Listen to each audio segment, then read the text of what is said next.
আসসালামু আলাইকুম তোমাদের সবাইকে স্বাগতম চট্টগ্রাম ইউনিভার্সিটির সি ইউনিটের জন্য ডেডিকেটেড ম্যাথ ক্লাসে।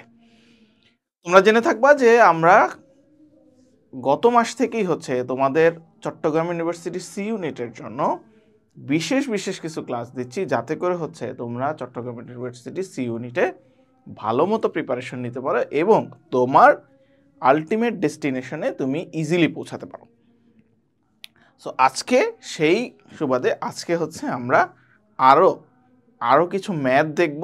আজকের ম্যাথ ক্লাস 5-এ আরও কিছু ম্যাথ দেখব, যেই ম্যাথগুলো আমাদের চট্টগ্রাম ইউনিভার্সিটির সি ইউনিটে এসে থাকে এবং যেই ধরনের ম্যাথ এসে থাকে সেগুলো আমরা প্র্যাকটিস করব।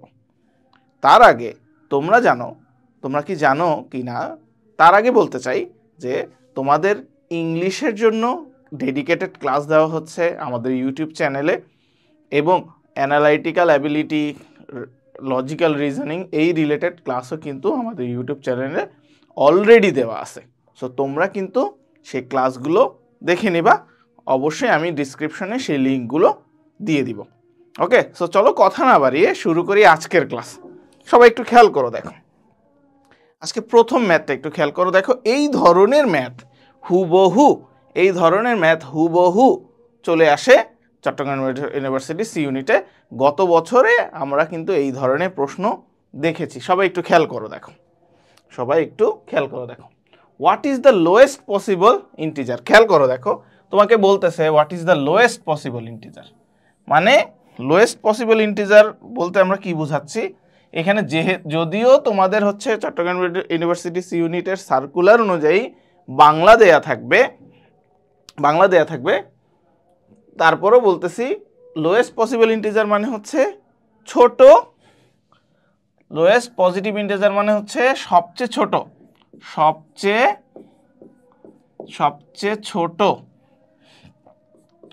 ছোট পজিটিভ ইন্টিজার, পূর্ণ সংখ্যা। ইন্টিজার মানে পূর্ণ সংখ্যা, ঠিক আছে? সবচেয়ে ছোট ধনাত্মক পূর্ণ সংখ্যা, যেটাকে বলছে that is divisible by each of the integers 1 through 7। মানে এখানে বলতেছে এই সংখ্যাগুলোর মধ্য থেকে কোনটা সবচেয়ে ছোট সংখ্যা, যেই সংখ্যাকে 1 থেকে 7 পর্যন্ত সবগুলো সংখ্যা দিয়েই ভাগ করা যায়। কোন সংখ্যা মানে নিচের কোন সংখ্যাগুলো। এখন যেহেতু তোমাকে বলছে সবচেয়ে ছোট কোন সংখ্যাটা, সো এইখানে যে 5টা অপশন দেওয়া আছে, ওকে, এখানে যে 5টা অপশন দেওয়া আছে,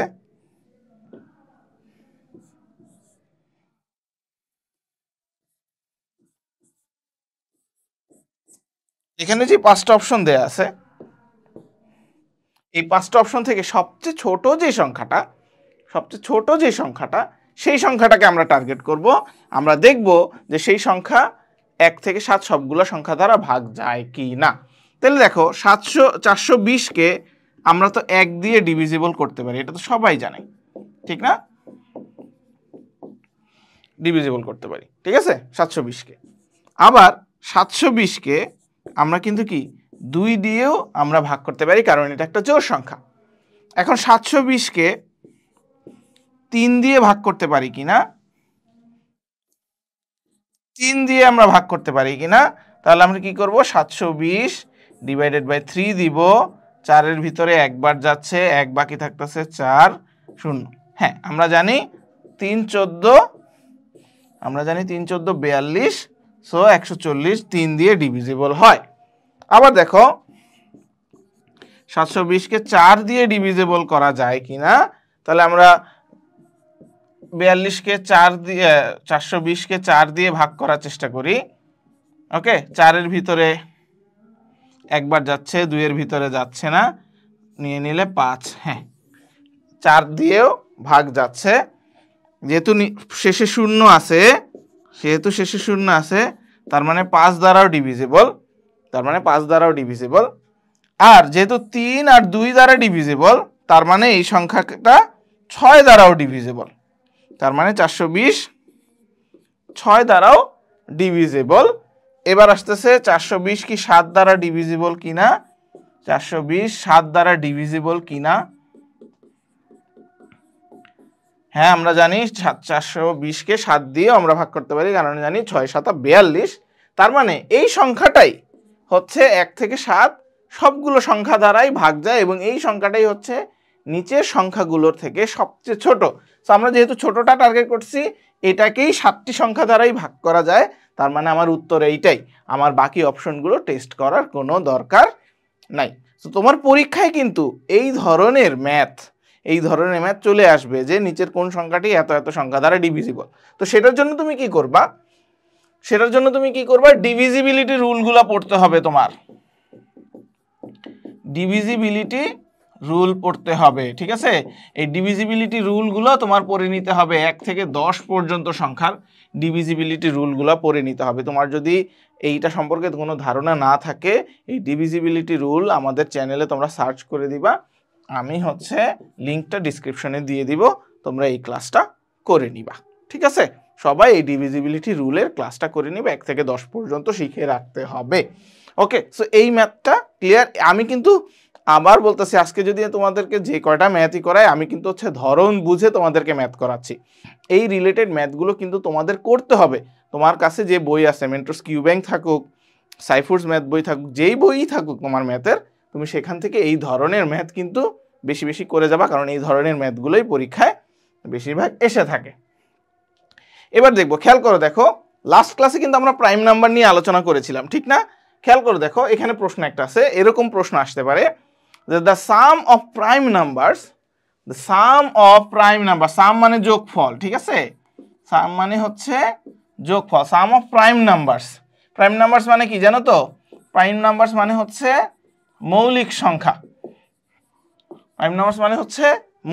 তাহলে সাম অফ প্রাইম নাম্বারস দ্যাট আর, যেগুলা হচ্ছে greater than 60 and less than 70। তাহলে পরীক্ষার জন্য তোমার কি করতে হবে? তোমার অবশ্যই 1 থেকে 100-র ভিতরে কতগুলো প্রাইম নাম্বার আছে সেগুলো কিন্তু তোমার বের করে যাইতে হবে। তোমার কিন্তু জেনে যাইতে হবে। এবং তোমাকে বলতেছে, এই অঙ্কে যেহেতু বলতেছে যে 60 থেকে 70-এর মধ্যে প্রাইম নাম্বারগুলো, 60 থেকে 70-এর মধ্যে যে প্রাইম নাম্বারগুলো সেগুলোর যোগফল বের করতে, তোমার পরীক্ষা এরকম আসতে পারে 1 থেকে 50-এর মধ্যে যে প্রাইম নাম্বারগুলো আছে সেইগুলোর যোগফল কত। বুঝতে পারছি? সো দেখো, 60 থেকে 70-এর ভিতরে, 60 থেকে 70-এর ভিতরে যে প্রাইম নাম্বারগুলো আছে, 60 থেকে 70-এর ভিতরে যে প্রাইম নাম্বারগুলো আছে সেটা আমরা একটু দেখি। আমরা জানি 60 থেকে 70-এর ভিতরে একটা প্রাইম নাম্বার আছে, সেটা হচ্ছে কি 61। তারপরে 62 প্রাইম নাম্বার না, 63ও প্রাইম নাম্বার না, 64ও প্রাইম নাম্বার না, 65ও প্রাইম নাম্বার না, 66ও প্রাইম নাম্বার না, কিন্তু 67 কিন্তু প্রাইম নাম্বার। 67 কিন্তু প্রাইম নাম্বার। আবার দেখো 68 কিন্তু প্রাইম নাম্বার না, 69ও কিন্তু প্রাইম নাম্বার না। ওকে, তো আমাদের দুইটা প্রাইম নাম্বার আছে, একটা হচ্ছে 67 আর একটা হচ্ছে 61। তাইলে আমাকে চাইছে হচ্ছে যোগফল, তাহলে এই দুইটা সংখ্যার আমার যোগফল দরকার। 61 প্লাস 67 এর যোগফল হচ্ছে 128। 188 হবে এই প্রশ্নের উত্তর। 188 হবে এই প্রশ্নের উত্তর। ওকে, সো এই ধরনের ম্যাথই কিন্তু পরীক্ষায় আসবে। সো তোমার কিন্তু এই ধরনের ম্যাথ করে যেতে হবে, নিজে নিজে অঙ্ক চিন্তা করতে হবে যে এই ধরনের ম্যাথ আমরা আসবে কিভাবে আসতে পারে। ওকে, সো সবাই একটু মনোযোগ দিয়ে ক্লাসটা করবা, সবগুলা ক্লাসই মনোযোগ দিয়ে করবা, ঠিক আছে? ওকে, আসো, একটু ট্রিকি ম্যাথটা, তবে খুবই খুবই ইজি। সবাই একটু খেয়াল করি দেখি। বলতেছে প্রশ্নটা বলতেছে if n is a prime number. বলছে n হচ্ছে একটা মৌলিক সংখ্যা, গ্রেটার দ্যান 3। তাহলে n কি হতে পারে? n যদি একটা মৌলিক সংখ্যা হয়, এর 3-এর চেয়ে বড় মৌলিক সংখ্যাগুলো তোমার জানা লাগবে। 5, 7, 11, 13, 17, 19 এই সংখ্যাগুলো কিন্তু 3-এর চেয়ে বড় প্রাইম নাম্বার। ওকে, বলতেছে what is the remainder when square of n, বলতেছে রিমাইন্ডার, রিমাইন্ডার মানে কি? রিমাইন্ডার মানে হচ্ছে ভাগশেষ, অবশিষ্ট, ভাগশেষ, অবশিষ্ট। What is the remainder? When square of n, মানে এন যতই আমি ধরি তাহলে এন এর স্কোয়ার, এন এর স্কোয়ার মানে কি 25-এর স্কোয়ার, 5-এর স্কোয়ার, 7-এর স্কোয়ার, 11-এর স্কোয়ার, 13-এর স্কোয়ার, এভাবে করে যখন এনকে স্কোয়ার করব তখন রিমাইন্ডার কত থাকে, ভাগশেষ কত থাকে। তাহলে সবাই একটু দেখো, আমরা জাস্ট কয়েকটা টেস্ট করলে এই প্রশ্নের উত্তর পাওয়া যাব। আমরা যদি হচ্ছে 5-এর স্কোয়ার মানে 25, এন স্কোয়ার তো 5-এর স্কোয়ার 25, 25কে যদি আমরা হচ্ছে ডিভাইডেড বাই 12 করি, 12 দিয়ে ভাগ করি, তাহলে অবশিষ্ট থাকতেছে কত? অবশিষ্ট কত থাকতেছে? অবশিষ্ট থাকতেছে 1। দেখো 12 দুগুণে 24, 1 অবশিষ্ট থাকতেছে। আবার দেখো 7-এর স্কোয়ার কত? 49, 49কে আমি যদি 12 দিয়ে ভাগ করি, আমরা জানি 4-12 48, অবশিষ্ট কত থাকতেছে? 1 থাকতেছে। আবার দেখো 11-এর স্কোয়ার, 11-এর স্কোয়ার কত? আমরা জানি 11-এর স্কোয়ার হচ্ছে 121, 121কে 12 দিয়ে আমরা যদি ভাগ করি, অবশিষ্ট 1 থাকতেছে। আর কোনো টেস্ট করার দরকার নাই, এরপরে যত সংখ্যাই থাকুক না কেন সবগুলো স্কোয়ারকে আমরা যদি 12 দিয়ে ভাগ করি, অবশ্যই অবশিষ্ট কত থাকবে? 1 থাকবে। সো এটার উত্তর হচ্ছে 1। ওকে, এটার উত্তর হচ্ছে 1। সবাই কি বুঝছি কিনা আমরা এই অঙ্কটা আমরা সবাই বুঝছি কিনা একটু সবাই একটু ভালো করে একটু মনোযোগ দিয়ে ক্লাসটা করে ফেলবা। যদি হচ্ছে এই ধরনের ম্যাথ তোমাদের কিন্তু পরীক্ষায় চলে আসবে, এই ধরনের ম্যাথই পরীক্ষায় চলে আসবে। এই ধরনের আরও কিছু ম্যাথ কিন্তু আমাদের ম্যাথ প্লে লিস্টে, এই ধরনের আরও ম্যাথ কিন্তু আমাদের ম্যাথ প্লে লিস্টে দেওয়া আছে, জাহাঙ্গীরনগর আইবি এর প্লে লিস্টে দেওয়া আছে, চট্টগ্রাম ইউনিভার্সিটি সি ইউনিটের প্লে লিস্টে দেওয়া আছে। এই ধরনের ম্যাথ তোমরা ভালো করে বেশি বেশি করে করবা, ঠিক আছে সবাই? ওকে, তো চলো আমরা পরবর্তী ম্যাথে চলে যাই। এটা হচ্ছে অড ইভেন নাম্বারে। হ্যাঁ, সো এই ম্যাথটা করার আগে তোমাদেরকে কিছু রুলস দেখাই। দেখো, ধরো even plus even equals to কি হবে? ইভেন হবে। Okay, odd plus odd equals to কি হবে? ইভেন হবে। ওকে, আবার দেখো even plus odd equals to কি হবে? অড হবে। অড প্লাস ইভেন কি হবে? অড হবে। আবার দেখো even times even, even times even, even, even times odd equals to even. Okay, আবার odd times odd equals to odd. এখন তোমরা যারা হচ্ছে এখনই ধরো হচ্ছে কমার্স ব্যাকগ্রাউন্ডে যারা আছো, যারা এখনই হচ্ছে চট্টগ্রাম ইউনিভার্সিটির এই সিলেবাসের এই প্রিপারেশনগুলো নিচ্ছ, তোমরা জাস্ট যে জিনিসটা করো সেটা হচ্ছে যে আমরা ডিরেক্ট এটা মুখস্থ করে ফেলি, যে মুখস্থ করি। এটা কিন্তু মুখস্থ করার কোনো জিনিস না। যখন তোমাকে বলতেছে ইভেন আর ইভেন যোগ করলে ইভেন বের হয়, তখন তুমি দুইটা ইভেন সংখ্যা নাও, দুইটা ইভেন সংখ্যা নিয়ে যোগ করো, দেখো সংখ্যাটা কি আসতেছে। আবার যখন তোমাকে বলতেছে অড আর আরেকটা অড, দুইটা অড নিয়ে যোগ করো, তখন রেজাল্টটা কি আসতেছে। হ্যাঁ, আবার যখন ধরো দুইটা ইভেন সংখ্যাকে গুণ করতেছো, তখন রেজাল্ট কি আসতেছে। একটা ইভেন একটা অডকে গুণ করতেছো, তখন রেজাল্টটা কি আসতেছে। এইভাবে টেস্ট করলেই কিন্তু হয়ে যায়। এটা কিন্তু মেমোরাইজ করার কোনো জিনিস না, এটা কিন্তু মেমোরাইজ করার কোনো জিনিস না, এটা মেমোরাইজ করার দরকার নেই। জাস্ট হচ্ছে তুমি প্লাগ ইন করো নাম্বারগুলা। ওকে, সো ওই রিলেটেডই একটা ম্যাথ, সবাই একটু দেখো। বলতেছে if you is even, you হচ্ছে একটা ইভেন সংখ্যা, ধরো এটাকে ইভেন ধরে নিলাম আমরা 4, অ্যান্ড ডাব্লিউ ইজ অড, এটা অড হিসেবে আমরা ধরে নিলাম 3। ওকে, অঙ্ক করার কিন্তু এভাবেই করতে হবে। 4 ধরলাম, ইভেন যেহেতু বসে আর অড যেহেতু বসে তাহলে 3 ধরলাম। বলতেছে হোয়াট ইজ এইটা, তাহলে চিন্তা করো, দেখো তো এটা বলতেছে 4 প্লাস 4 ইন্টু 3, 4 প্লাস 4 ইন্টু 3, এটাই তো জানতে চাচ্ছে, রাইট? এটাই কিন্তু জানতে চাচ্ছে। তাহলে আমার গুণের কাজ আগে করতে হবে। 4 প্লাস 3 4 12 করলে কি আসে? একটা ইভেন সংখ্যাই আসে। তাহলে এটার উত্তর কি? ইভেন।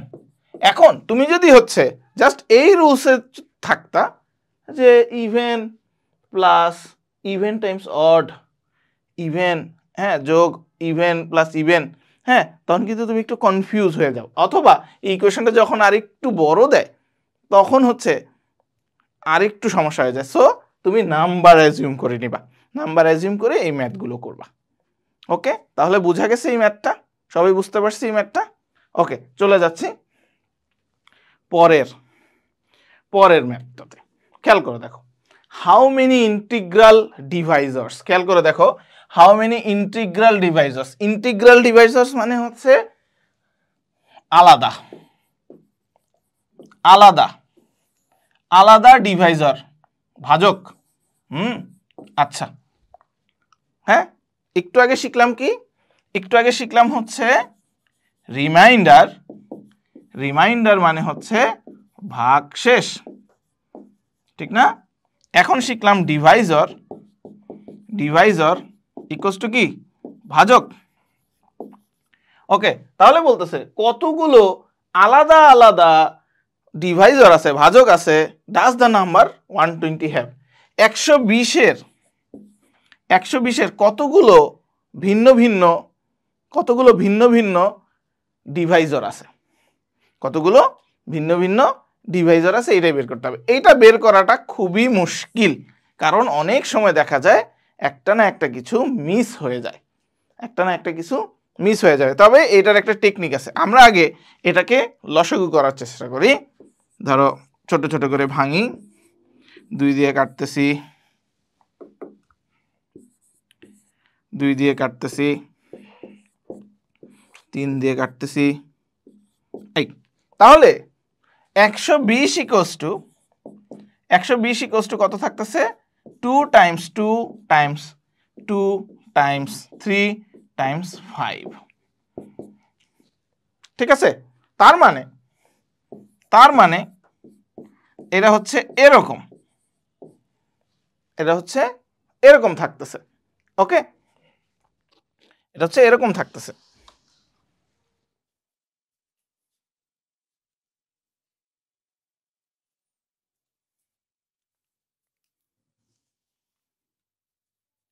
ওকে, সো এইটা হয়ে গেল।